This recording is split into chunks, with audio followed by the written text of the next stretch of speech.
a los principios de la dinámica de estructuras que son básicos para nosotros empezar a entender cómo se analiza finalmente una estructura que está sometida a un efecto dinámico, por ejemplo, debido al sismo, que es la carga dinámica más grande que puede afectar las estructuras. ¿Me escuchan bien? Sí, profe. Vale, es que por acá está cayendo una tormenta y se escucha bastante ruido. Es eso. Bueno, entonces vamos a ver de qué trata el análisis modal. Es diferente o también lo podemos mejor asociar a un análisis dinámico, análisis modal o análisis dinámico. Al fin de cuentas, va a ser un análisis con el que vamos a calcular la respuesta de una estructura a cargas dinámicas. A diferencia de los análisis que ustedes han visto, el análisis estructural, ustedes calculaban la respuesta de una estructura a cargas estáticas, cargas que no variaban en el tiempo. Entonces, acá se van a seguir una serie de métodos cuyo objetivo va a ser al final calcular esfuerzos, deformaciones en las estructuras debido a cargas dinámicas de cualquier tipo, que ya vimos que cargas dinámicas pueden afectar las estructuras. Es un modelo en el que se tienen que considerar las características o las propiedades dinámicas que hemos estado estudiando, en las que la masa, la rigidez, vienen y me definen el periodo, la frecuencia de la estructura, y el amortiguamiento, pues es la siguiente propiedad que me va a decir, pues qué tan rápido mi estructura vuelve a su condición inicial de equilibrio estático.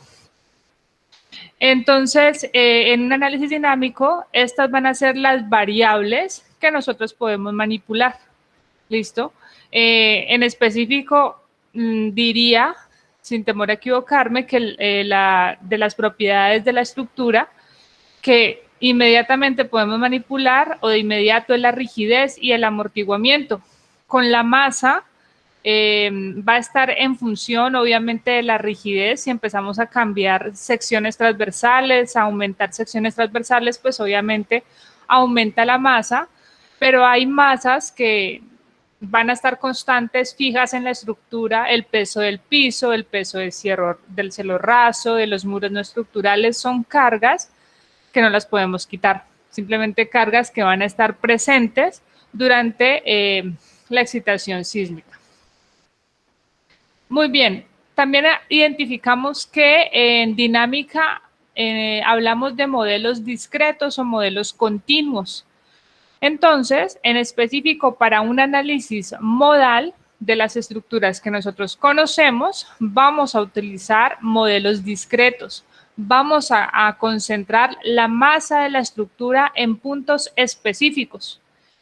¿Dónde van a concentrar esos puntos específicos? Muy bien, aquí entra a jugar un papel importante el criterio del ingeniero, el criterio del analista. ¿Por qué? Porque en esos puntos específicos es donde se va a calcular la respuesta de la estructura. Así que si no concentras la masa en los puntos de interés, en los puntos críticos de la estructura, pues ahí no vas a obtener ninguna respuesta y quizás vas a estar sesgado al comportamiento real de la estructura. Así pues, esos modelos discretos van a ser o nos van a dar resultados bastante certeros cuando estamos hablando de estructuras en las que en realidad se puede contemplar concentrada la masa de la estructura en algunos sitios. Por ejemplo, aparece de inmediato en la teoría el llamado edificio de corte. Un edificio de corte debe cumplir algunas condiciones de conformación, sobre todo, para garantizar un comportamiento en el cual me permita concentrar la masa sísmica en los pisos intermedios de las estructuras. Entonces, el edificio de corte, y es uno de los modelos más fáciles y más usados en las estructuras para iniciar con un estudio previo. Digamos que tenemos ese edificio y cumple condiciones de edificio de corte.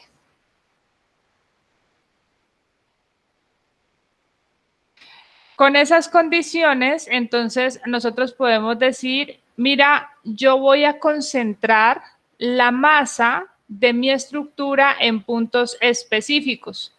Esos puntos, ¿a qué van a estar referidos? Bueno, a la ubicación de los entrepisos, de los niveles de los entrepisos y la cubierta. O sea, yo sé que en este nivel, por ejemplo, hay una losa, que en este nivel hay muros no estructurales, ¿listo? O sea, ahí puedo concentrar una cantidad de masa debido a esas condiciones. Concentro también el peso de los elementos estructurales, por ejemplo, si esta es una columna, digo, la mitad va y se concentra en este entrepiso, la otra mitad para la cimentación que no se mueve. En el siguiente nivel lo mismo, la mitad para el entrepiso, la otra mitad para el entrepiso inferior, y así empiezo a concentrar la masa. Muy bien, y cuando hacemos esa concentración, entonces decimos, aquí hay una masita de la estructura, aquí se concentra otra, acá otra y acá otra de la cubierta, que usualmente en la cubierta tenemos menos peso. Masa 1, masa 2, masa 3, masa 4. Y decimos, bueno, esas masas no están en el aire, sino que están unidas a una barra a la cual le vamos a asignar propiedades de rigidez. Vamos a decir, esas barras tienen una rigidez definida.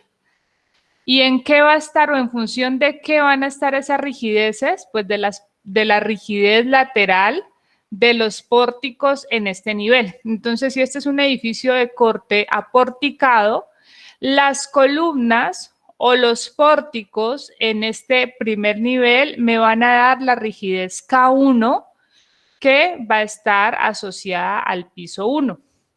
En el segundo piso obtengo una rigidez K2, producto de los elementos estructurales también que están a ese nivel. Y así para todos los pisos. Entonces, este es un modelo discreto con 4 grados de libertad. A juicio, he concentrado la masa en 4 puntos específicos donde me va a interesar conocer los resultados al final. Producto de una fuerza dinámica, por ahora no hablemos mucho de esa fuerza dinámica, ya más adelante lo veremos, simplemente voy a poder determinar cuál va a ser el desplazamiento que se genera en cada una de esas masitas, y con ese desplazamiento asocio desplazamiento con rigidez y puedo determinar cuáles son las fuerzas y los esfuerzos internos que se generan en los elementos. Entonces, ese es un modelo discreto para el edificio de corte, pero para aplicarlo, nuestra estructura tiene que cumplir con las condiciones del edificio de corte que ustedes van a buscar cuáles son esas condiciones para que un edificio pueda ser modelado como edificio de corte. Rodríguez Zúñigo plantea que en el análisis modal lo que se hace es que una deformación compleja de una estructura, o sea, decimos una estructura en las 3 dimensiones, tiene múltiples formas de deformarse, múltiples formas de vibrar. En el análisis modal lo que se hace es descomponer esas formas de vibrar de la estructura en unos simples modos de deformación. Y cada modo de deformación va a tener asociada una frecuencia y un amortiguamiento individual. Luego, cada uno de esos modos individuales de deformación, a cada uno le calcularemos la respuesta a la fuerza sísmica que sea. Y al final, uniremos los resultados a través de un ejercicio que se llama combinación modal para volver a nuestra estructura original. Eso en teoría es lo que se hace con el análisis modal. Entonces, identificar que nuestra estructura se puede vibrar de distintas formas. Así que miremos cuáles son esas distintas formas de vibrar de la estructura. desarrollemos o calculemos, analicemos mejor cada una de esas formas de vibrar, calculemos su respuesta y finalmente combinemos los resultados. Esta forma del análisis modal tiene muchas ventajas, sobre todo en la parte de investigación. Si tú le vas a aplicar análisis modal a una vivienda de 1 o 2 pisos regular, el análisis modal no tiene mucho que decirte. Te va a dar la misma información que el método de la fuerza lateral equivalente que vamos a ver en este curso. ¿Por qué? Porque el análisis modal en sí lo que va a tratar es precisamente de estructuras que se van a deformar de una forma muy compleja, ayudarnos a sintetizar esa información para analizarla, poder mover las variables que necesitemos para entender un poco más su comportamiento. Y eso va a pasar en estructuras que quizás sean más flexibles, en estructuras que tengan mayor capacidad de deformación. En estructuras bajas, realmente esperamos que el comportamiento sea rígido, ¿ok? Pues porque van a tener condiciones de rigidez que comparadas pues con las dimensiones de la estructura y con la altura, básicamente pues no se espera que vibre o que tenga un periodo de vibración elevado. Entonces, es un análisis que se usa hoy en día en ocasiones en conjunto con la teoría de elementos finitos, donde lo que hacemos es, por ejemplo, una viga, ya no la analizas como un elemento continuo de longitud L, sino que la partes en muchos pedacitos para analizar cada uno de esos pedacitos. Esa es la teoría de elementos finitos. Y a eso súmale un análisis dinámico, porque vas a buscar un parámetro, porque vas a refinar ciertos modelos. Bueno, entonces en investigaciones vas a tener que utilizar un análisis dinámico. Obviamente si está encaminado pues a obtener alguna respuesta asociada con cargas dinámicas, que pues evidentemente en nuestro medio es lo más común. Vamos a decir que evidentemente a medida que se vaya volviendo más compleja nuestra estructura, el resultado de un análisis dinámico o un análisis modal va a describir de una forma definitiva el comportamiento de la estructura. Y el método de la fuerza lateral equivalente, que vamos a ver en este curso, se va a quedar corto. ¿Por qué? Porque ese método de la fuerza lateral equivalente, cuando lo veamos después de algunas clases, miraremos que tiene también varias restricciones. Entre ellas, las estructuras tienen que ser regulares. Entre ellas, te permite cierta irregularidad si la zona de amenaza sísmica no es alta. Entonces, empieza a colocar restricciones. Entonces, inmediatamente te obliga a que uses un análisis mucho más refinado, como es el análisis modal, para calcular la respuesta ante un sismo. Este modelo, análisis modal, es bastante utilizado cuando queremos, por ejemplo, rehabilitar estructuras. ¿Listo? Estructuras que llevan N años, que ya tienen un cierto grado de deterioro, de desgaste, que las queremos reforzar, rehabilitar. Entonces, los resultados que se van a presentar van a estar considerando la fatiga que pueda generar una carga cíclica como la de un sismo, y el único análisis que puede dar esos resultados de fatiga va a ser el análisis modal. No solamente se aplica en el análisis de estructuras civiles, sino que el análisis modal se va a utilizar en aviones, en naves espaciales, porque van a ser cualquier tipo de estructura que esté sometida a vibraciones y que esas vibraciones puedan generar efectos que comprometan la integridad estructural. Entonces, en cualquier estructura que se condicione o se clasifique en este campo, pues se le debería hacer un análisis modal para calcular los efectos.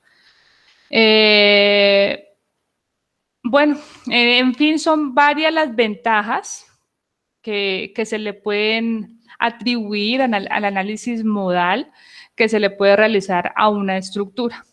Entonces, Al final, en este curso no vamos a poder hacer análisis modal. Yo les decía, es un tema bastante extenso que en una unidad de un semestre, pues, quedaríamos cortos.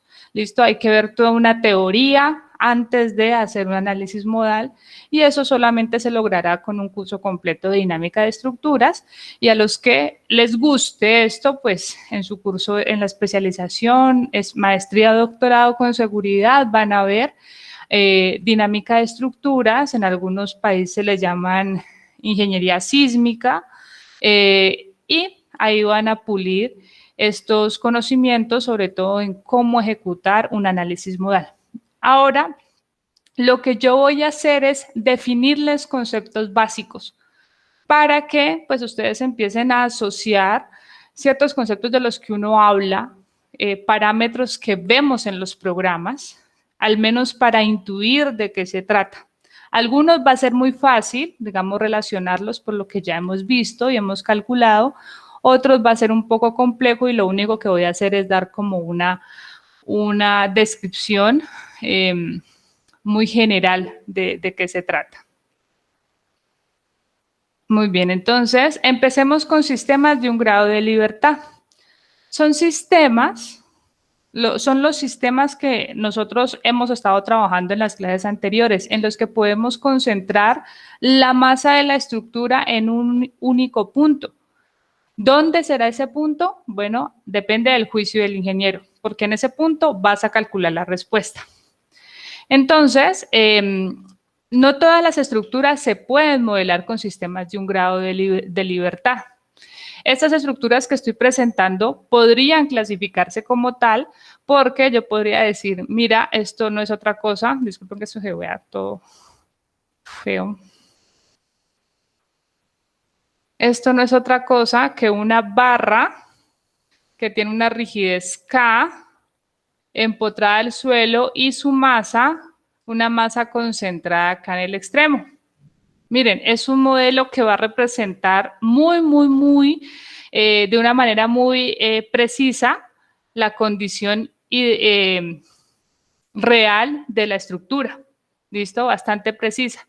Lo mismo esta, concentramos la masa acá, la asociamos a una rigidez y ese es un modelo discreto de un solo grado de libertad.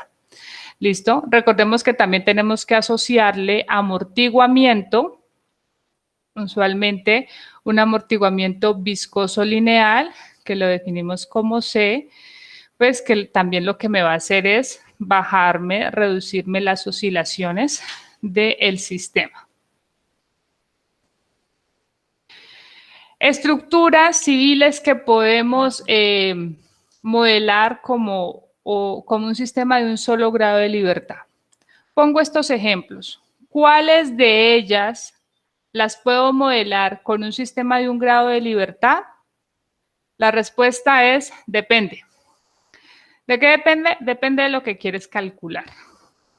Si a ti lo único que te interesa de este marco, por ejemplo, es identificar cuál es la respuesta, cuál es el desplazamiento máximo, por ejemplo, lateral del pórtico, definir cuál es el momento máximo de diseño, el cortante máximo, pues un modelo de un grado de libertad con la masa concentrada en el extremo te funciona bien y te va a dar ese resultado.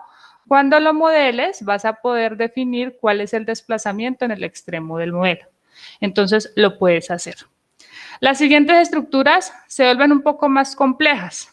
Ahora, ¿puedo modelarlas como un sistema de un grado de libertad? De nuevo, depende de lo que quieras calcular. Si tú me dices, de esta caseta, yo quiero saber cuánto se mueve este puntico de aquí. A diferencia de este punto de la cumbrera de la cubierta, bueno, ahí sí te digo, no te sirve este modelo de un grado de libertad. ¿Listo? Porque lo único que tú puedes hacer es, si este es el modelo de un solo grado de libertad, concentrar la masa en el extremo de la estructura, asociarle una rigidez, que estaríamos hablando que es la rigidez de las columnas, que son los únicos elementos en esa estructura capaces de aportarle rigidez. y vas a encontrar es una respuesta general, o sea, de forma general, por ejemplo, cuánto se desplaza la estructura en el tope. Y exactamente en el centro de masa, no es ni en este nivel, sino en el centro de masa de esta cubierta. Si la respuesta no te sirve así, pues entonces el sistema de un grado de libertad no te funciona y tendrías que pasar a un sistema de múltiples grados de libertad, concentrar muchas masas. Lo mismo para cada una de estas estructuras, depende de qué es lo que quieres calcular. ¿Te va a servir o no el sistema de un grado de libertad? ¿Hasta ahí alguna pregunta?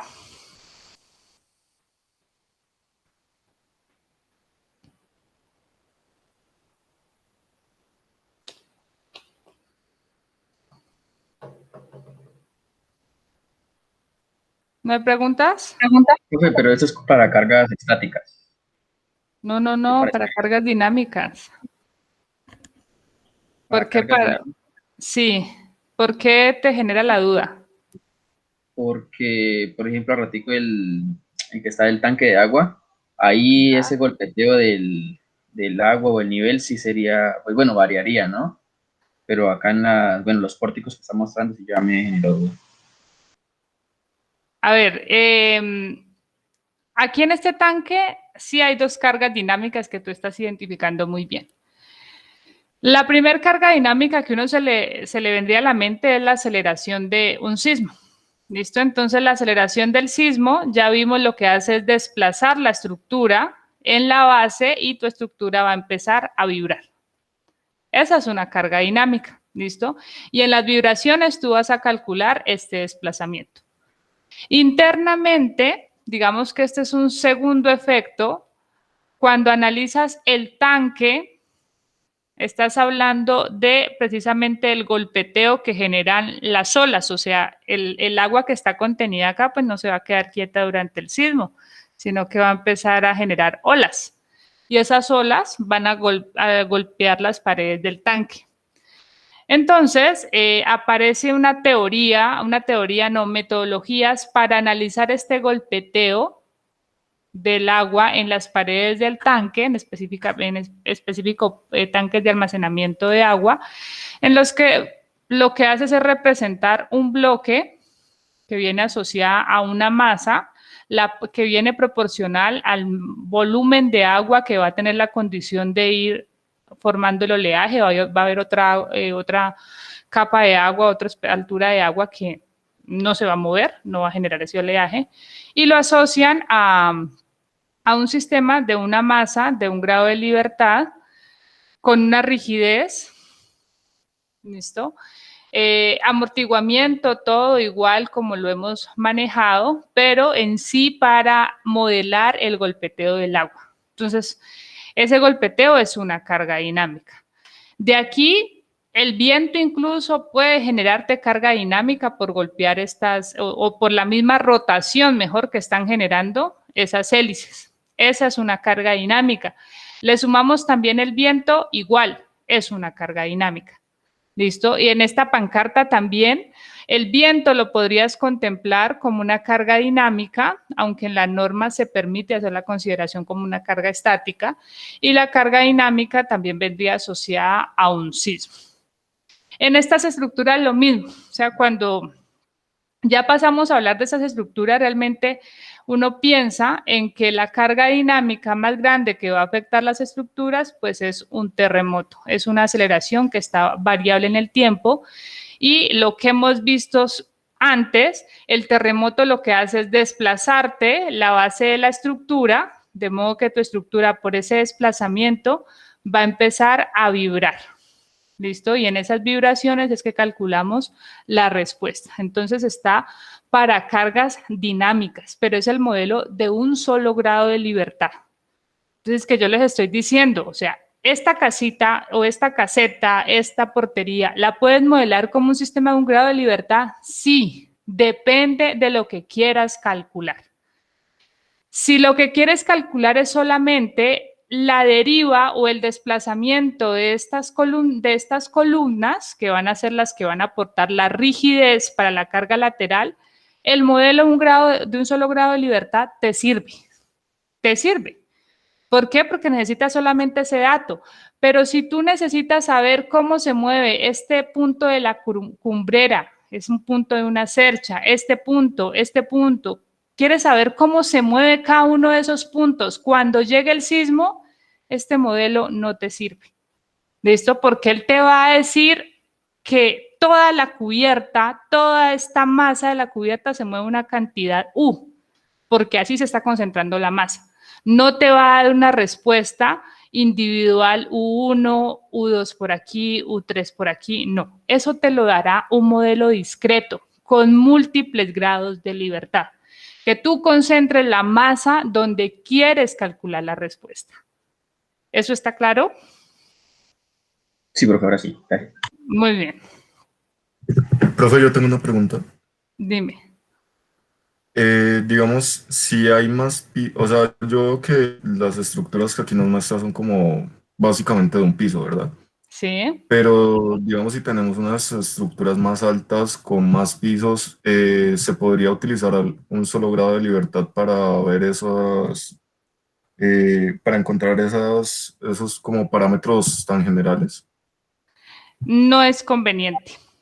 ¿Listo? Porque evidentemente, como tú lo dices, son más pisos y vas a ver que la masa no se concentra en un piso, no se va a concentrar en la cubierta. Entonces, en esas estructuras sí vamos a tener que utilizar sistemas de múltiples grados de libertad.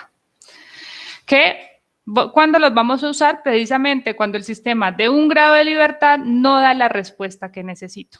¿Listo? Entonces, esta estructura, por ejemplo, o sea, necesitas muchas masitas. Es una estructura continua, extensa, pesada. Y tienes que analizar el efecto del oleaje, es una presa, o también el efecto sísmico, ¿listo? Y un modelo de un solo grado de libertad, pues no, ni pensarlo en contemplarlo para analizar esa estructura. Y cuando vamos aumentando los pisos, la configuración de la estructura, pues ya el sistema de un grado de libertad es ineficiente. No te va a dar una respuesta cercana a la condición real del edificio. Entonces, en concreto, en este segundo edificio es más fácil, que hace un rato ya se los había mostrado. Si, por ejemplo, de nuevo, este edificio es un edificio de corte, que no todos los edificios son de corte. Por ejemplo, este no es un edificio de corte. ¿Okay? Entonces, en este, hacer la siguiente, la distribución que yo voy a hacer de este de acá que está. Miren cómo, o sea, solamente visualmente ya se van dando cuenta de que es un edificio de corte. Entonces, en este edificio de corte yo digo, mira, esta masa que está a nivel de cubierta, que es una losa de cubierta, más las vigas, más el cielo raso que exista, vengo y la concentro en una masita a nivel de cubierta que voy a llamarla M3. Ok. Bajo un piso. En este piso tengo otra masa que está concentrada. ¿Qué masa? La losa que está en este nivel, el piso en este nivel, las vigas, los muros no estructurales, estos muros que se están apoyando en este nivel, la mitad de las columnas, recordemos la mitad de las columnas se fue a la cubierta, la otra mitad queda acá. Del siguiente piso, la mitad de las columnas se concentra en el nivel, la otra mitad acá, lo que ustedes ya hicieron en evaluación de cargas verticales. ¿Listo? Entonces, con esta condición digo, vengo y concentro otra masa que la llamo M2. Y por acá hay otro piso. Lo mismo, concentro todo lo que hay en ese piso, la losa, el piso, cielo raso, muros, vigas, columnas y calculo una masa M2. Esas masas las uno a una barra que va a tener una rigidez variable. ¿Listo? Variable en función de qué? De los elementos que aporten rigidez en cada piso. Entonces, si en este piso tienes un pórtico con esta geometría, perdón que se vea tan feo,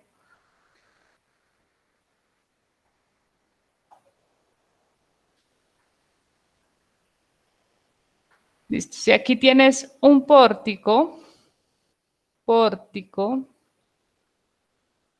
acá tienes otro pórtico, ¿Listo? Entonces, estos pórticos que se están conformando aquí en este piso son los que generan o aportan la rigidez de ese primer piso. Vamos a ver que aquí sí se pueden apoyar con la teoría del análisis estructural, que si, por ejemplo, le calculamos la rigidez a este pórtico, digamos que ese sea el pórtico que estoy representando acá en amarillo, y calculamos la rigidez lateral, esa rigidez lateral va a tener un porcentaje de participación de la rigidez de las columnas y un porcentaje de participación de la rigidez de las vigas. Las vigas aportan, porque esto tiene una unión rígida, pero las columnas van a aportar gran parte de esa rigidez. ¿Listo? Entonces, en el edificio de corte, usualmente se dice que la rigidez del piso se calcula como la suma de la rigidez flexional de las columnas en ese nivel, digamos de alguna forma ignorando la conformación del pórtico, sino dándole toda la responsabilidad a las columnas. ¿Por qué? Porque se puede demostrar que así funciona. Muy bien, vamos para el siguiente nivel. Digamos que en este nivel, por condiciones arquitectónicas, la columna intermedia se quitó, entonces el pórtico en el siguiente nivel es un pórtico que tiene solo esta condición y va a tener una rigidez totalmente distinta a la rigidez del piso inferior. ¿Listo? Y aparte de eso, recordemos que la rigidez está asociada a la fuerza entre el desplazamiento. ¿Listo? Rigidez, fuerza entre desplazamiento. ¿Cuánta fuerza tengo que aplicarle a mi elemento para generar un desplazamiento relativo? ¿Listo? Entonces, esto está asociado a las masas. Entonces, ¿cuánto puedo mover mi masa M2 para generar un desplazamiento, por ejemplo, unitario en esa masa M2? Para que esa masa M2 se mueva, tiene que influir la rigidez K1 y tiene que influir la rigidez K2. Y aquí aparece un poquito del análisis matricial que ustedes vieron en análisis estructural. ¿Listo? Donde se ensamblan matrices de rigidez y en ese ensamble de las matrices, porque se viene haciendo una barra, entonces hay unos puntos donde las rigideces se suman. Y eso me indica, pues obviamente, que hay una conexión de las masas. Esta es la masa M1. Aquí no le ha puesto M2. Entonces, este sería un edificio de corte en el que puedo discretizar mi modelo, ya evidentemente no con un sistema de un grado de libertad, un sistema de múltiples grados de libertad. ¿Listo? Y concentré mis masas en los niveles de los entrepisos. Eso no lo puedo hacer en este edificio. ¿Por qué? Por su configuración. En este habrá que sacar más puntos en los que pueda concentrar la masa. ¿Listo? Entonces se vuelve una estructura en la que sí o sí tendrás que utilizar un análisis modal, que su respuesta va a ser bastante extensa, que te van a salir bastantes formas de vibrar por la condición estructural. Entonces, de nuevo, ¿dónde concentramos la masa?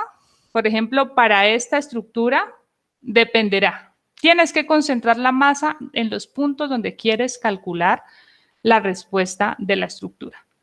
Si solamente te interesa los niveles de los entrepisos, digamos que puede uno jugar un poco a volverlo casi un edificio de corte, pero no del todo. O sea, ¿lo puedes hacer? Sí, pero la respuesta no te va a dar tan cercana a la condición real comparada a que fuera exactamente un edificio de corte. O sea, son modelos discretos. Entonces, la respuesta final va a ser exacta de acuerdo a cómo concentremos esas masas, porque pues está en función de ello únicamente.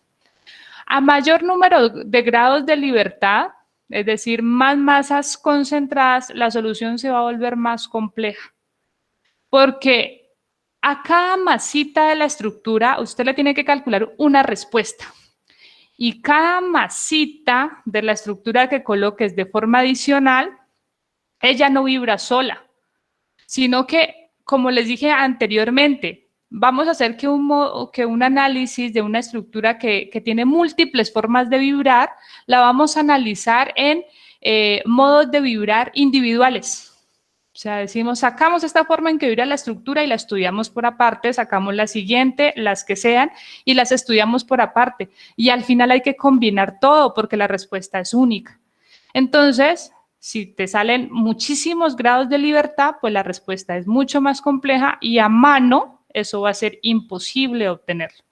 En los cursos de dinámica siempre se empieza analizando el sistema de 1 grado de libertad y luego se pasa a analizar sistema de 2 grados de libertad, 3, a lo sumo 4 grados de libertad, porque si no ya la cosa se va complicando. ¿Listo? Entonces, miremos ahora los modos de vibración. Entonces, ¿qué son esos modos de vibración? Les decía, en el análisis modal, una deformación compleja de una estructura se descompone en una serie de simples modos de deformación, cada uno con una frecuencia y un amortiguamiento individual. Y su fin último va a ser la construcción de un modelo modal del comportamiento de la estructura. Entonces, edificio de corte. ¿Qué se hizo en ese edificio de corte? Concentrar las masas de la estructura en los entrepisos. Masa 1, masa 2, masa 3. ¿Listo? Entonces dice, mira, esa estructura se va a mover de distintas formas. Tiene 3 masas, así que pueden ocurrir 3 condiciones. La primera condición que llamamos primer modo de vibración va a ser en el caso en que tu estructura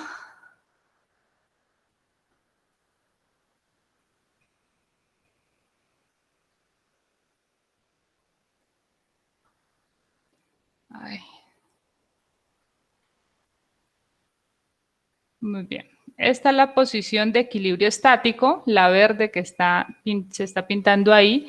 Y entonces decimos, en la primera condición, todas las masas se mueven hacia un lado o hacia el otro. ¿Listo? Masa 1, masa 2, masa 3. Todas las masitas se mueven hacia un lado o hacia el otro. Ese es el primer modo de vibración. Es una primera forma que la estructura tiene de vibrar. Ok, ahora tenemos 3 masas más. Así que, 2 masas más. Así que sale un segundo modo de vibración.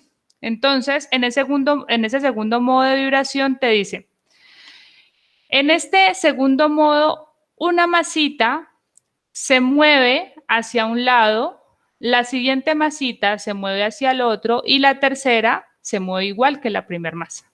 Entonces, esas son las masas y este modo está visto de esta forma.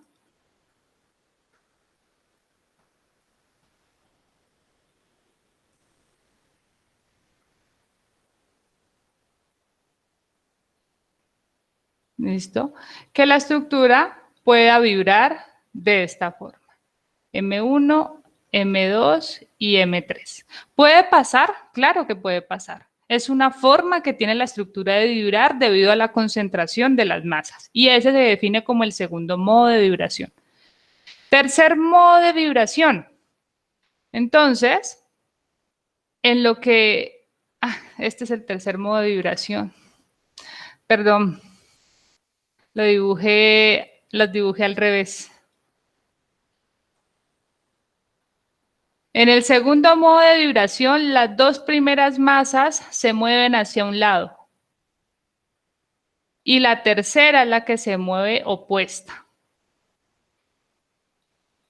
Listo, es así. ¿Listo? Este es un modo de vibración que tiene la estructura. Y ahora sí viene el tercer modo de vibración en que las masas están intercaladas. Primer piso se mueve hacia un lado, el segundo se mueve hacia el otro y el tercero se mueve igual que el primer piso. Entonces, M3, M2 y M1. ¿Listo? Se le puede dar un espejo. Son distintos instantes de tiempo y esa es la forma en que puede vibrar. Entonces, son 3 modos de vibración. Estos son los 3 modos fundamentales. asociados, eso sí, es importante a un desplazamiento lateral. ¿Por qué? Porque vamos a contemplar que la base de la estructura va a estar afectada por un sismo en la que la aceleración lateral es la que domina. ¿Listo? Entonces, por eso analizamos, o estos tres modos son los que importan. ¿Por qué? Porque se puede calcular en un programa, si usted así lo deja establecido, puede calcular que un modo de vibración sea que las masas suben y bajan. Entonces, todas las masas bajan, por ejemplo, y es un modo de vibración vertical. ¿Ok? Pero pues para la respuesta que nosotros necesitamos, pues este modo no interesa. ¿Okay? Entonces nos interesa las formas de vibrar que tenga la estructura asociada al desplazamiento que nosotros queremos calcular. Entonces esos son los modos de vibración de una estructura. Entre más pisos tengamos y asumiendo la condición de edificio de corte, pues más masitas concentradas vamos a tener y más modos de vibración se van a ir generando.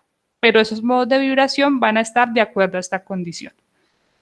¿Dicen? Lo podemos de forma general, por ejemplo, si ya tenemos una cuarta masa, el primer modo de vibración siempre va a ser el mismo, todas las masas hacia un lado. El segundo modo de vibración, entonces lo tomas como la última masa hacia un lado y las de abajo, o sea, las tres primeras hacia el otro. El tercer modo de vibración, la última hacia un lado, la otra hacia el otro y las dos de abajo hacia el mismo lado. Entonces, o sea, son formas de vibrar que se van a ir replicando en altura. Ese ejercicio lo pueden hacer ustedes para que quede claro esa condición de cómo generar los modos de vibración. Cuando se hace un análisis modal, a estos modos de vibración, digamos, no se le deja tanto al tanteo, sino que se calculan, por ejemplo, unos desplazamientos, que estos desplazamientos son asociados obviamente a los modos de vibración y se les llaman coordenadas modales. Y con esas coordenadas modales, pues según el signo, tú ves que todas las masas van hacia un lado o una masa va hacia a un lado y la otra hacia el otro, pues por el signo. Entonces, numéricamente, cuando se hace el análisis modal, se obtienen esas coordenadas modales. ¿Alguna pregunta hasta ahí?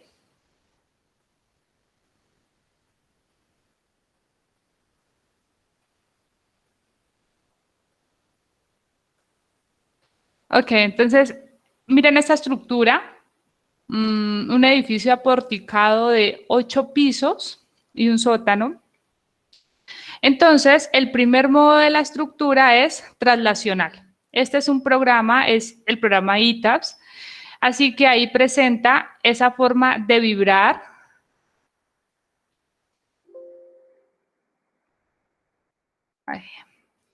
De la estructura que es netamente traslacional. Entonces, lo que se busca siempre en las estructuras es que ese primer modo sea traslacional, porque la respuesta de la estructura o los métodos que conocemos contemplan una condición en que las masas se mueven traslacionalmente. Si llega a haber torsión, la cosa se complica, porque toda la teoría, la parte dinámica, está asociada a que tienes un modelo de n masas y estás calculándole entonces un desplazamiento o estás calculando todo en función de un desplazamiento lateral, pero no está la respuesta o no se involucra la respuesta para una posible rotación. Así que lo que se recomienda en esta modelación y en la práctica es asegurarse que ese primer modo sea netamente traslacional. Si hay rotación, hay que cambiar la forma en que está la estructura, hay que rigidizarla para frenar esa rotación y hacer que el edificio se mueva traslacionalmente. Esa es la recomendación, o sea, evitar en el primer modo de vibración la rotación. Si aparece rotación en el segundo modo de vibración, a criterio se puede dejar y eso dependerá de un parámetro que vamos a ver más adelante. Muy bien. La NSR10 en el capítulo A542, lo único que establece respecto al análisis modal es que el número de modos de vibración que usted tiene que contemplar en su estructura. Este edificio no es un edificio de corte. Él no está modelado como un edificio de corte. Él tiene la condición que, por ejemplo, esta barrita, la mitad de la masa la concentra en este punto, la otra mitad acá, lo mismo la siguiente, la mitad hacia un lado, la mitad hacia el otro, y así. Entonces, van a aparecer muchas masitas concentradas. De forma general, por ejemplo, en este piso, miren todas las masas que van a salir. Bueno, ahí ya me perdí, no sé. Entonces, no es un modelo de un edificio de corte. ¿Listo? Así que van a salir, no sé, tiene como 300 o 400 modos de vibración esta estructura. Entonces la norma te dice, bueno, bueno, si te salen 1000 modos de vibración y tú quieres utilizar los 1000, lo puedes hacer. El programa de análisis que vas a utilizar se va a poner un poquito pesado, porque tiene que repetir un ciclo de un cálculo que tiene interno 1000 veces. Entonces la norma lo único que te dice es asegúrate que los modos de vibración que estás contemplando en tu análisis tengan en cuenta o sumen al menos el 90% de la masa participante en la estructura. Es lo único que te establece el código. El número de modos va a depender que sumes al menos el 90% de participación de la masa en la estructura. ¿Listo? Miren, este modo de vibración tiene torsión. ¿Ok? Ahora miramos de esto que se está describiendo acá, pues, ¿qué nos dice? Este es el tercer modo de vibración, también tiene torsión. Y miren, este es el modo de vibración, no sé, ahí no se ve muy bien, pero ya está lejos. Entonces, es un modo de vibración vertical, ¿ok? Que no le va a aportar mucho al cálculo de los desplazamientos laterales de la estructura, por ejemplo. Los anteriores sí le aportan. Ok, entonces, no nos podemos concentrar en la respuesta de un solo modo de vibración, ¿vale? Porque digamos que la forma en que va a vibrar la estructura cuando llegue el sismo, nadie te garantiza que sea el primer modo de vibración, que ella vibre de esa forma.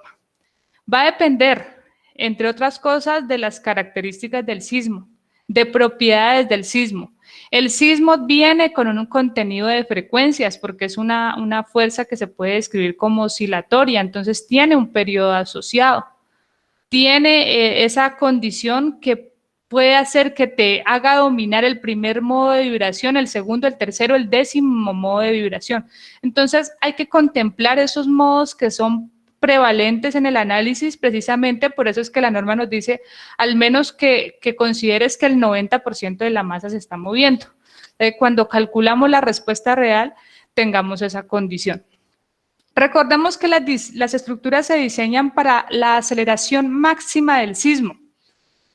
Entonces, eso quiere decir que este sismo, que está en función del tiempo, aceleración en función del tiempo, que es un registro como así, listo, dura 20, 30 segundos, 50 segundos, 1 minuto, lo que tenga que durar, pero hay un instante en el que la aceleración va a ser máxima.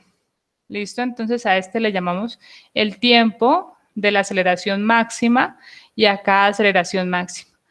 Para esa aceleración máxima que genera el sismo es para la que nosotros diseñamos. ¿Listo? O sea, vamos a ver al final de esto que así es como se hace el diseño, para solamente aceleraciones máximas. Sin embargo, recordemos pues que la duración del sismo puede ser lo que les decía, 30 segundos, 50 segundos, quizá un poco más de 1 minuto. Y el tiempo, la duración de ese sismo puede ser un efecto nocivo en las estructuras. Si es un sismo rápido y rápidamente sacudió a la estructura y tenía una aceleración grande, y bueno, la estructura sufrió un poquito, pero ya se fue el sismo. Eso no es tan grave como estos sismos que se demoran bastante, porque esos sismos que son largos, que tienen larga duración, empiezan a generar fatiga en las estructuras. ¿Listo? Entonces, las estructuras muchas veces no colapsan ante sismos severos que ocurrieron muy rápidamente, sino que colapsan con sismos moderados quizás, pero que duraron mucho tiempo, o sea que empezaron a fatigar las uniones, a generar fisuramiento y entonces deterioran la estructura y la pueden llevar al colapso. Así que la duración del sismo siempre va a ser importante, específicamente para concentrarnos en el análisis de la fatiga en los nudos de los edificios. Por eso es que va a ser también tan importante cuidar, proteger los nudos, las conexiones en nuestros edificios, que eso ustedes lo van a ver en estructuras 2. Cuando usted hace su diseño, posiblemente en una viga le decía, coloque estribos número 3 cada 20 centímetros en toda la viga y con eso está sobrado el cortante. Llega el capítulo C21 de la NSR 10 y le dice, momento, usted está diseñando en una zona de amenaza sísmica alta y contemplemos la posibilidad de que su estructura va a estar o en algún momento va a estar sometida a una demanda sísmica alta. Entonces tienes que darle ductilidad, protege los nudos. Inmediatamente te baja esa separación de 20 centímetros de estribos a una separación de 6 o 5 centímetros, porque hay que proteger los nudos. Y en eso, pues, evidentemente no hay nada que hacer. Así que siempre, digamos, la parte de la sismología, que es la que nos estudia las características sísmicas, pues va a ser muy importante.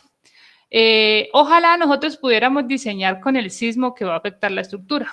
Ojalá nos dieran el dato del sismo que está próximo a llegar a la ciudad y diseñar para ese sismo, pero no se sabe. No se sabe ni cuándo va a llegar, no se sabe ni cuáles son sus propiedades, que la magnitud es algo, pues ya vamos a ver para medirlo, pero no del todo es lo que interesa en las estructuras. Ya vemos que es la duración, el contenido de frecuencias, pero pues nosotros vamos a diseñar con una estadística de un sismo que creemos va a suceder, no nosotros. Digamos, ya los sismólogos en el país hicieron su tarea, analizaron los tipos de fallas que hay en el país y definen cuáles son los sismos que se esperan sucedan en esta zona. Entonces, nosotros diseñamos es con esas condiciones máximas. Ya la parte de la fatiga se va a controlar con las condiciones de ductilidad que van a haber en estructuras 2, se va a controlar un poquito ahí, pero en sí, al final, por ser una carga cíclica, se va a generar fatiga, se va a generar desgaste en las uniones, ahí no hay nada que hacer. ¿Listo? Entonces, puede ser que llegue un sismo muy pequeño y si el problema es que el sismo pase a la estructura o a algunos puntos de la estructura al campo inelástico, porque ustedes ya saben, si pasamos al campo inelástico, las deformaciones son permanentes. ¿Ok? Entonces, quedan elementos que van a quedar fatigados, que van a quedar con un sobreesfuerzo, quedan con memoria, como dice ahí, que guardan en sí el deterioro que ha sufrido la estructura por la exposición de estos sismos. Así que cuando llega otro, la rigidez y la resistencia de la estructura pues ya no es la misma. Va a ser una estructura que se somete a un sismo mayor cuando ya está fatigada o sea fatigado por la ocurrencia de sismos quizás de menor magnitud, pero que de forma repetida han afectado la estructura. Factores de participación modal. Entonces, hace un momento les mostraba que la norma nos decía, tienes que garantizar que al menos el 90% de la masa sísmica esté considerada en el análisis. Y eso lo vamos a garantizar con los factores de participación modal. Estos factores de participación modal se calculan con esta expresión que este parámetro se define como el coeficiente coeficiente de participación. ¿Listo? Y este es el coeficiente de participación de masa. No me puedo poner a explicarles exactamente cómo se calculan estas expresiones. ¿Listo? Entonces, vienen de condiciones del análisis modal. De acá en la parte inferior es una sumatoria de masas, pero no la masa real de la estructura, sino que se le define como masa modal. Entonces, así se calcula ese porcentaje de masa de los diferentes modos de vibración. Entonces, para el edificio que les estaba presentando, esto tiene más de 235 modos. ¿Cuántos se involucraron en el análisis? Al menos 232. ¿Por qué 232? Porque cuando vengo y miro estos parámetros, que aquí está el acumulado de los factores de participación modal, ahí ya tengo el 90%, al menos en X, en Y hace rato se había cumplido el 90%, pero en X ya llegué al 90% de la masa. ¿Listo? Y miren, algo mucho más interesante. El primer modo de vibración que yo les decía es traslacional. Él está aportando un 62% de la masa sísmica en el análisis. Y eso es bastante. Y es importante en el análisis.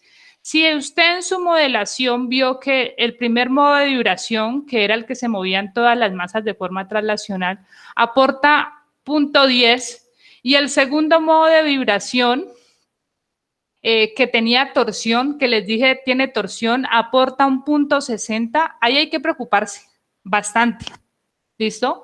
Porque tu primer modo de vibración es traslacional, estamos de acuerdo, pero no está aportando gran cantidad de la masa sísmica, o sea, aquí estamos en más del 50%, o sea, estamos bien.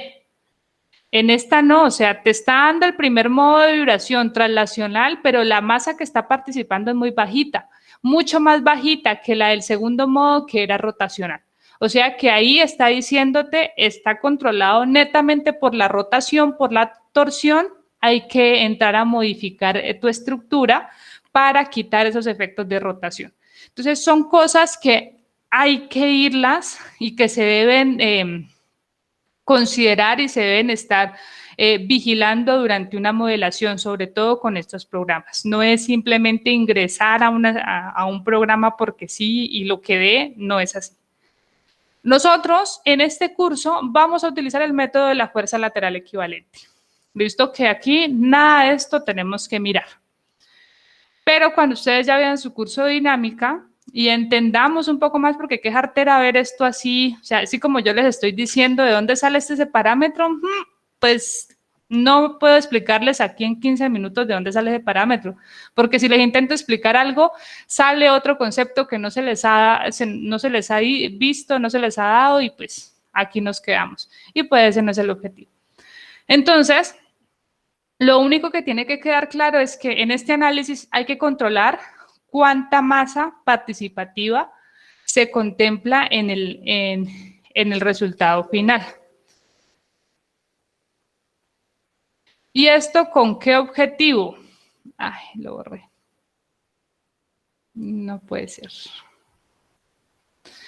Bueno, con el objetivo que a cada modo de vibración usted le va a calcular un, ¿cómo que estaba definido allá?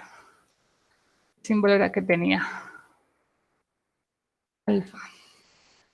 A cada modo de vibración de la estructura, usted le calcula, o en el análisis modal se le calcula un porcentaje de participación. Este sería el porcentaje de participación del modo 1.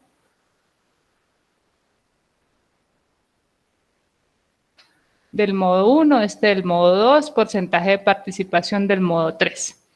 ¿Listo? Entonces, estas son formas de vibrar individuales. ¿Listo? Que aquí dice, descomponga la forma compleja de deformarse de la estructura en simples modos de deformación, para finalmente construir un modelo del comportamiento de toda la estructura. Entonces, en algún momento tenemos que venir y decir, mira, Si sumamos este primer modo de vibración con esta masa participativa, más este segundo modo de vibración con esta masa participativa, más el tercero con su masa participativa, nos va a dar el resultado de la estructura global que queremos analizar. Entonces, está en función de la participación de la masa participativa o de ese coeficiente que tiene en cuenta la masa participativa, calcularle la respuesta estructural al edificio. Así que si este fuera el edificio, que los datos que les estoy mostrando, donde decía aquí tiene un 62%, bueno, el 62% del resultado final de mi estructura, que es el 100%, va a estar dominado por una condición en que todos los pisos se mueven hacia un mismo lado. Por eso es que es tan importante establecer ese primer modo de vibración, porque con esa condición podemos hacer, digamos, muchas aproximaciones, suposiciones para cálculos posteriores que tengamos que hacerle a nuestra estructura. ¿Esa parte está clara? Sí, profe. Muy bien.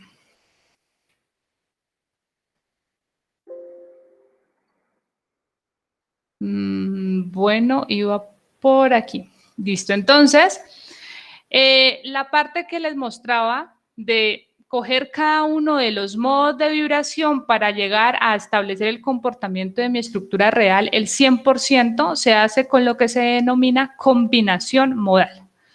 ¿Cuántos métodos de combinaciones hay? N métodos de combinaciones.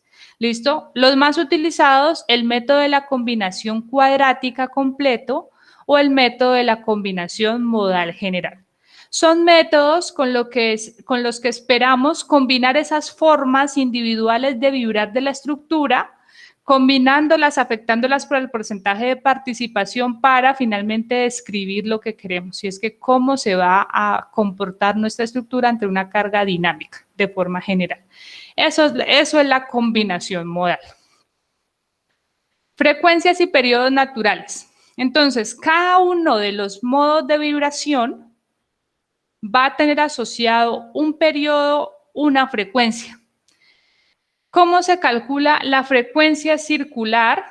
Mire, recordemos que para el ejercicio anterior empezábamos por esta frecuencia natural circular, raíz de la rigidez sobre la masa. Pero como esta es del modo J, entonces hablamos de una rigidez modal del modo J y una masa modal del modo J. ¿Cómo se calculan? Estos parámetros son una función de la rigidez total de la estructura y de la masa total de la estructura. Son una función de ellas, pero van a estar modificadas precisamente porque se están utilizando en un análisis modal. Obtenerlas tiene su trabajo, se nos sale de este curso. Entonces, esa es la forma en que se obtienen y conocida esta frecuencia circular natural, podemos calcular periodo 2pi sobre W sub J, que va a ser el periodo del modo de vibración J, frecuencia natural, la inversa del periodo. ¿Listo? Que ustedes esto ya lo vieron.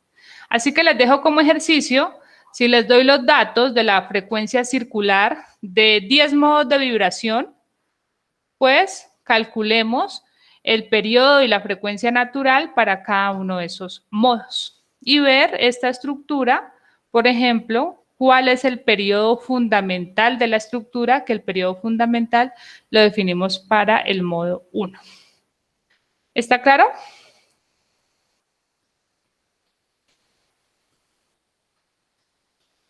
¿Cómo así se calculan todas las frecuencias, o sea, todos los datos y ese periodo fundamental, el que usted dice, es dado por el modo 1? Sí, el periodo fundamental lo definimos como el del modo 1, o sea, el periodo más grande. Siempre la forma en que trabaja el análisis modal es que ordena los periodos del más grande al más pequeño. El periodo más grande va a estar asociado al periodo fundamental de la estructura. ¿Ok? Ok, general. Rápidamente, ¿cuál sería el periodo fundamental de esta estructura? 0,87. Muy bien. Vamos ahora a ver interpretación geométrica del análisis modal. Es una forma en la que podemos entender el análisis modal de una forma más amigable, sobre todo académicamente, para entender qué es lo que se hace al final con todos esos datos que se van a obtener, que ustedes pues ya vimos, no los vamos a calcular todos, aquí no me gusta escribir mucho. Voy a irme a acá.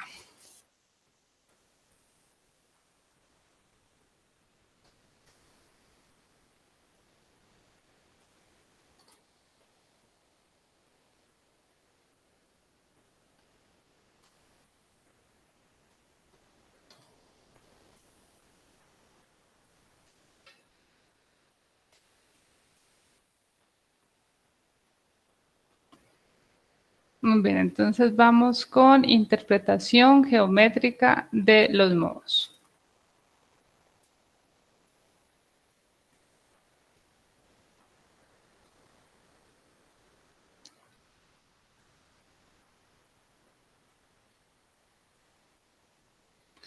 Analicemos nuestro edificio de 3 pisos. Edificio de corte de 3 pisos.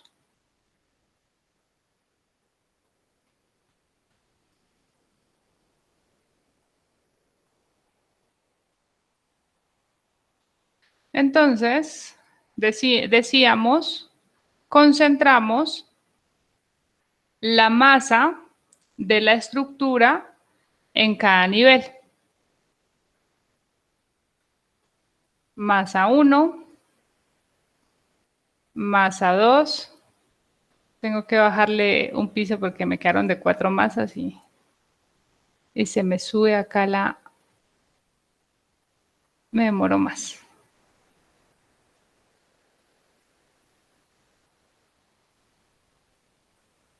Listo. Masa 3, que sería con la cubierta.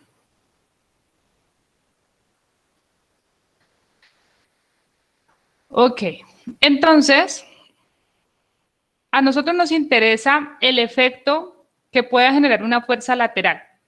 Por ahora voy a representar esa fuerza lateral que va a ser sísmica como eso, una fuerza lateral, no como una aceleración en la base de la estructura, sino como una fuerza lateral que la vamos también a concentrar en cada uno de esas masitas que ya concentramos para el edificio de corte de 3 pisos. Entonces vamos a decir, mira, esto lo vamos a descomponer en 3 modos de vibración. Muy bien, entonces el primer modo de vibración, vamos a decir, se mueven las masas, se mueven todas las masas hacia el mismo lado, lo que vimos anteriormente.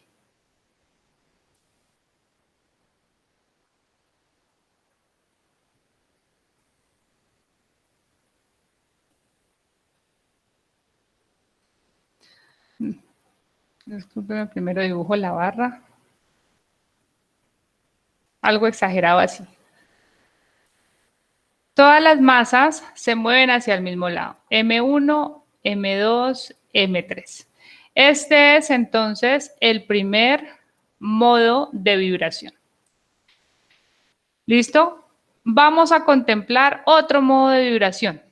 Entonces, el segundo modo de vibración, en el que decíamos, las 2 primeras masas se mueven hacia un lado y las otras, y la última masa de forma opuesta. Entonces, algo así. Aquí está la masa M1, M2 y M3. Y un tercer modo de vibración donde el movimiento va a ser alternado. La masa M1 hacia un lado, la masa M2 hacia el otro y la M3 hacia el otro. M3, M2 y M1. Listo, entonces, segundo modo de vibración y tercer modo de vibración. En el análisis modal, yo les decía, se van a calcular unas coordenadas. Esta última masa me quedó muy abajo.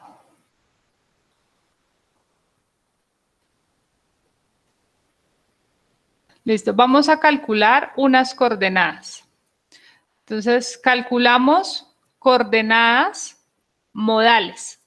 Esas coordenadas modales van a estar representadas en unos vectores columna que van a tener la siguiente forma.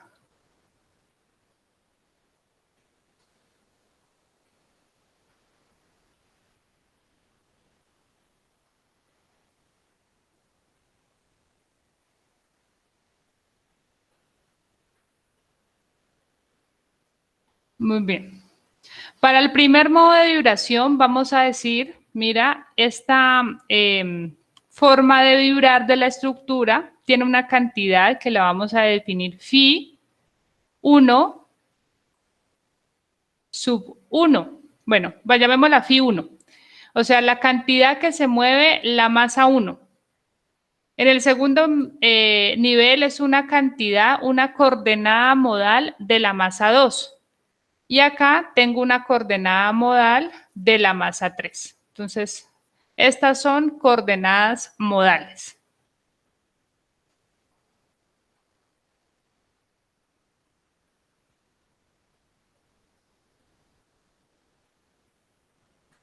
Muy bien. Y para diferenciarlo del siguiente modo de vibración, le colocamos un subíndice.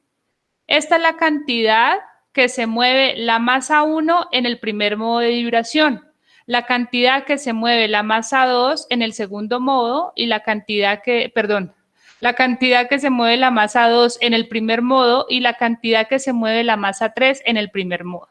Entonces, todas esas tienen su índice 1 por ser del primer modo de vibración. Lo mismo para el segundo modo de vibración. Entonces, se calculan unas coordenadas modales. Coordenadas modales. Aquí tendríamos phi 1, phi 2, phi 3. Entonces, miren algo importante que hay que notar aquí. Todos estos valores tienen el mismo signo, ¿listo? Pues porque se están moviendo para el mismo lado las masitas, ¿ok? Cuando se calcule el segundo modo de vibración, tienen que estar evidenciados en esas coordenadas los signos y eso va a salir en el cálculo. Es decir, por ejemplo, aquí te va a dar un valor negativo. Es que no conviene colocarle el negativo porque no se maneja así, pero les voy a colocarlo por afuera del vector. Simplemente primero permítame colocar la cantidad. Esto es lo que se mueve, phi sub 1, la masa 1, phi sub 2, la masa 2 y phi sub 3 del modo de vibración 2. ¿Listo? Entonces, cuando se haga el análisis modal, nos va a dar este signo, por ejemplo, ambos negativos y este de acá positivo. En cambio de acá, todos daban valores positivos o todos dan valores negativos, porque puede ser que se mueva hacia el otro lado. ¿Listo? Y aquí nos puede dar esta condición o nos puede decir las dos primeras masas tienen un valor positivo y la segunda tiene un valor negativo. ¿Listo? En cuanto al valor. Y con eso, pues podemos establecer la forma en que se va a mover ese modo de vibración. Y el tercer modo de vibración, lo mismo. Describimos el movimiento de cada una de esas masas.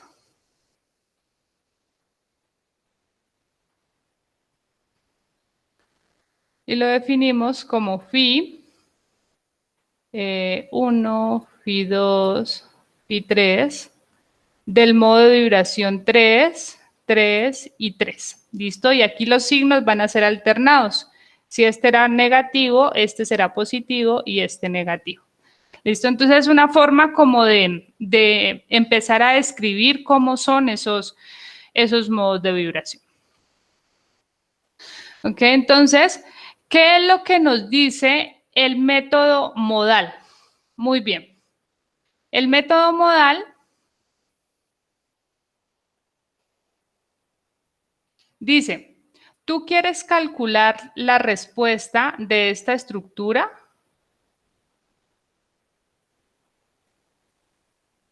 O sea, ¿quieres saber cuál es el desplazamiento en cada nivel de esa estructura? Muy bien, entonces, del modelo discreto que tienes, yo te voy a dar la siguiente información. Te voy a dar esos desplazamientos en cada una de esas masas. ¿Listo? Entonces, te dice, voy a agruparte en un vector los desplazamientos, que esto le llamamos desplazamientos físicos. O sea, los reales. Esos desplazamientos físicos van a ser iguales a una matriz que va a contener las formas de vibrar de la estructura. ¿Listo? Que la llamamos la matriz de autovectores.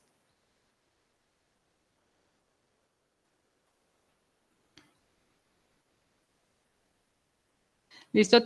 Contiene la forma en que vibra la estructura en los distintos modos de vibración.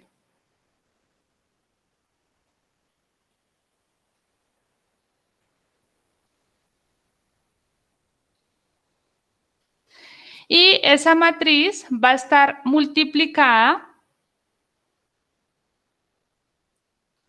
por coordenadas modales, que la va a llamar eta. Y aquí repliqué un término. Ya lo corrijo.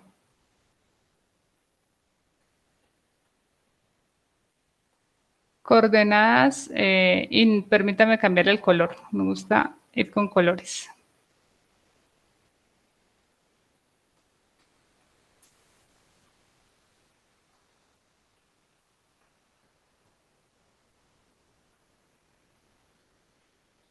Coordenadas modales. Y a esto se le llama transformación de coordenadas.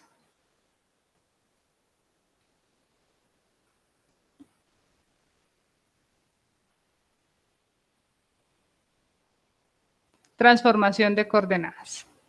Eso es lo que hace el análisis modal. Permítame cambiar este phi que le ha colocado acá como coordenadas modales, llamémoslo de otra forma. O sea, hacen parte de la matriz de autovectores. Llamémoslo valores propios. Pero que están asociadas a las coordenadas. Es decir, a cómo se mueve cada modo de vibración. Entonces, de forma general, voy a borrar ahora esto, ya les dije lo de los signos. Esos valores propios, mejor van a estar representados por los signos para definir si una masa se mueve hacia la derecha o hacia la izquierda. Entonces, miren, aquí tengo los valores propios, por acá tengo los desplazamientos, entonces puedo decir, mira, al final yo voy a encontrar un vector en el que voy a tener mis desplazamientos ordenados también de esta forma. Aquí voy a tener el desplazamiento de la masa 1, desplazamiento de la masa 2, desplazamiento de la masa 3, desplazamientos físicos. Van a ser igual a una matriz de autovectores multiplicando a las coordenadas modales que estoy llamando eta. Y ya les voy a decir de dónde vienen esas coordenadas. Entonces, aquí esa matriz lo único que se hace es dividirla, pues para multiplicar como corresponde las columnas.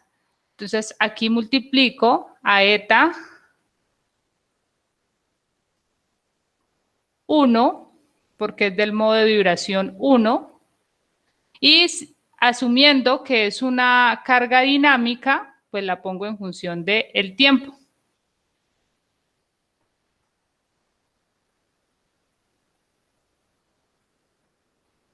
Y aquí multiplico al modo de vibración 2 por eta 2 del modo de vibración 2 en función del tiempo. Y aquí tendría a eta 3 también en función del tiempo. ¿Listo? Así que como estas coordenadas modales van a estar en función del tiempo, pues obviamente mis desplazamientos van a estar en función del tiempo. ¿Producto de qué? De que las fuerzas laterales las estoy colocando dinámicas. Es evidente que este es un ejercicio para cargas dinámicas. El análisis modal es para cargas dinámicas. Para cargas estáticas, pues no tiene sentido. Ok, y entonces la teoría me dice, el método modal lo que tiene que hacer es sumar estos resultados. ¿Listo? Para hacer la combinación modal. Entonces, lo único que tengo que hacer es sacar los autovectores que contienen los valores propios, que no son más que coordenadas de los modos de vibración, por unas coordenadas modales, que ya les voy a decir de dónde salen esas coordenadas modales. ¿Hasta ahí alguna pregunta? Profe, ¿cómo fue que le llamó arriba al que antes era como coordenadas modales? Le llamé valor propio. Ah, ok, vale, gracias.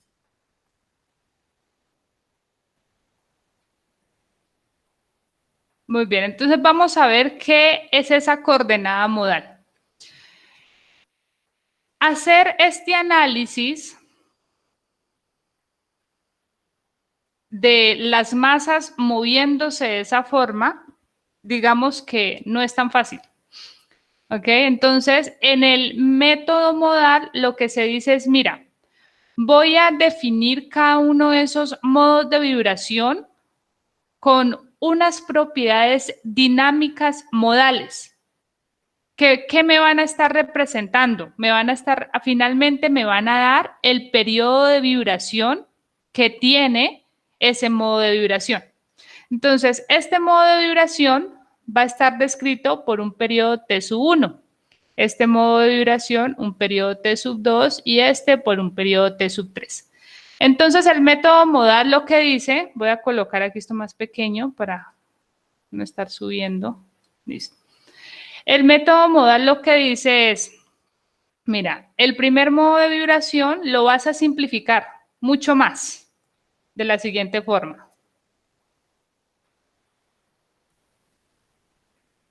Vas a decir que es un sistema de un solo grado de libertad. ¿Listo? El que hemos venido trabajando. Entonces, vas a decir un sistema de un solo grado de libertad, que tiene una masa que la vamos a llamar M1 asterisco y tiene una rigidez que la voy a llamar K1 asterisco. ¿Qué tienen que cumplir esas propiedades dinámicas modales? Bueno, que el periodo de vibración va a ser igual al periodo T1 que inicialmente establecido. O sea, tenemos que calcular T1 como 2pi por la raíz de la masa 1 asterisco entre la rigidez 1 asterisco. ¿Listo? Tiene que cumplirse esa condición, o sea, esa masa y esa rigidez me tienen que dar ese periodo asociado al primer modo de vibración. Muy bien, lo mismo para el segundo modo de vibración. Vamos también a reducirlo a un modelo de un solo grado de libertad, que tiene una rigidez K2 modal y una masa M2 modal, que van a cumplir la condición que me den el valor correspondiente al segundo modo de vibración, es decir, 2pi es igual a la raíz de la masa 2 asterisco entre la rigidez 2 asterisco. Tiene que cumplir esa condición. Y el tercer modo de vibración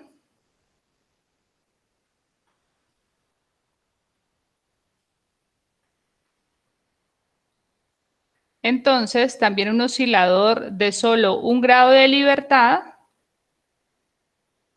con propiedades dinámicas modales tal que el periodo 3 va a ser igual a la relación entre la masa 3 y la rigidez 3 modales.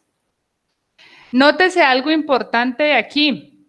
Miren cómo están organizados estos periodos. Tiene que cumplirse siempre que el primer periodo es el más grande. ¿Listo? La forma en que se ordena. T sub 1 mayor que T sub 2 y T sub 2 mayor que T sub 3. Así están ordenados los modos de vibración, por eso fue que fui bajando como para simular esa diferencia, fui colocando los osciladores más pequeñitos.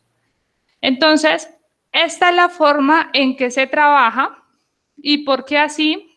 Porque lo siguiente que se hace es decir, vamos a suponer que a este primer modo de vibración lo afecta una fuerza lateral que voy a llamar lambda 1. N1 mejor. Ese ya lo tengo. N1. N1 variable en el tiempo. N1 de T. ¿Qué es N1 de T? Es una fuerza que va a estar en función de estas fuerzas dinámicas reales de la estructura, porque tenemos que colocarle esas fuerzas dinámicas reales. Y también en función de las formas en que vibra cada modo de vibración. ¿Listo? Entonces, en específico, esta fuerza modal 1 va a estar afectada por las fuerzas sísmicas, las fuerzas laterales, perdón, en cada nivel por los valores propios del primer modo de vibración. Así se calcula esa fuerza que se aplica en el primer modo de vibración para un modelo discretizado de un solo grado de libertad. ¿Y qué obtienes con eso? Haces el análisis que ya vimos, en el que es posible determinar la coordenada modal para el primer modo de vibración, en la que me dice, mira esa masita,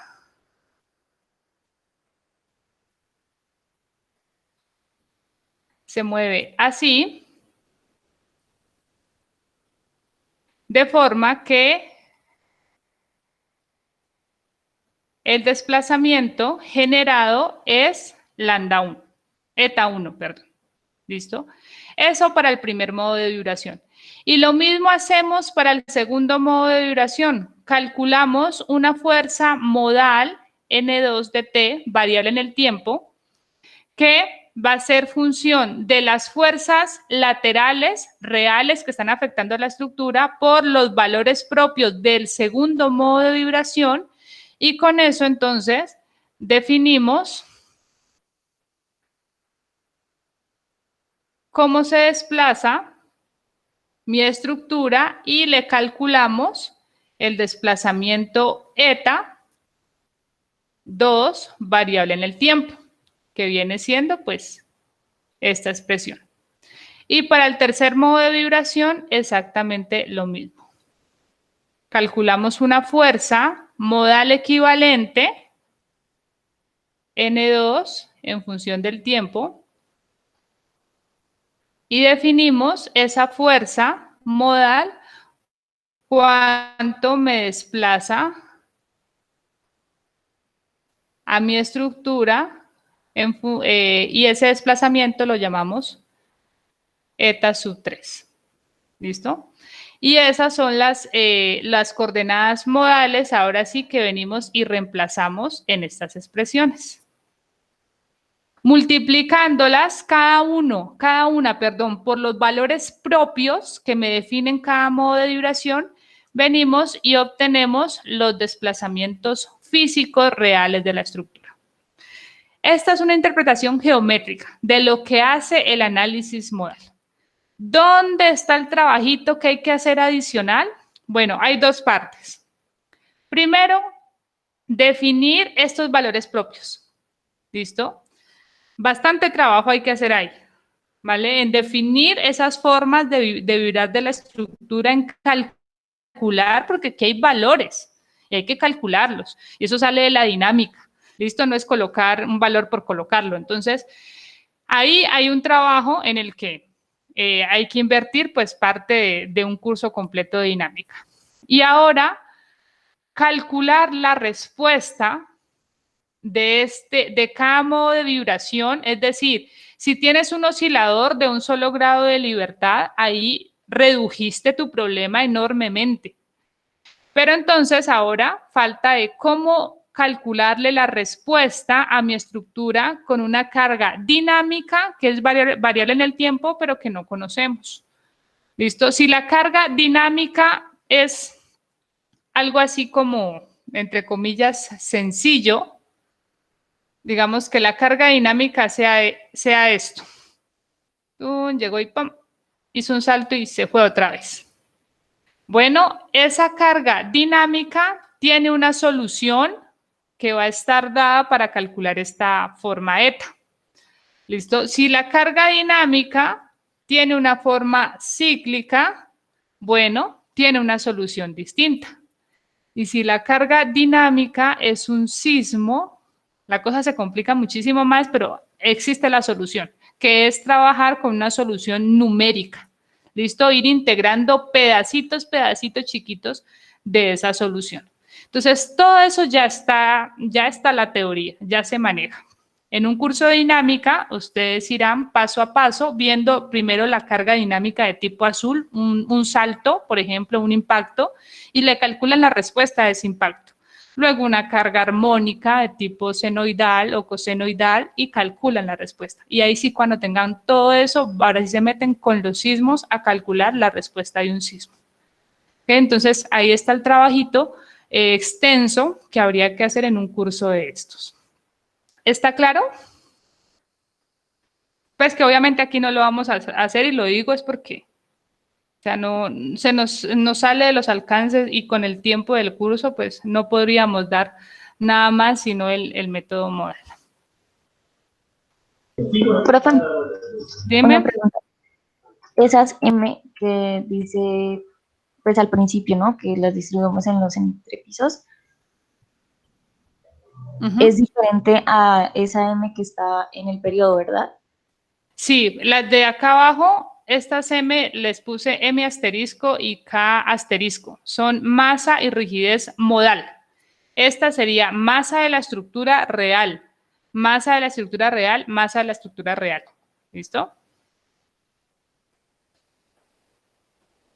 Se calculan en función de ellas, Bueno, pero se calculan para el análisis modal exclusivamente.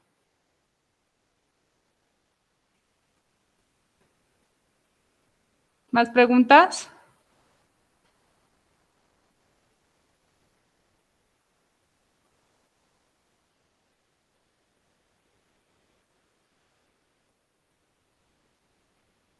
Bueno, entonces, si no hay preguntas, terminaríamos con esto.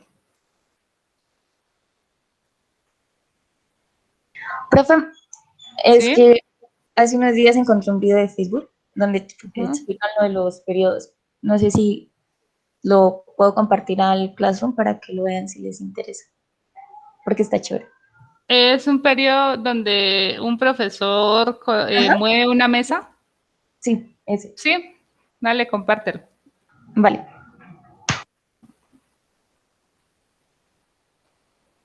Bueno, entonces por hoy terminamos. Muchas gracias.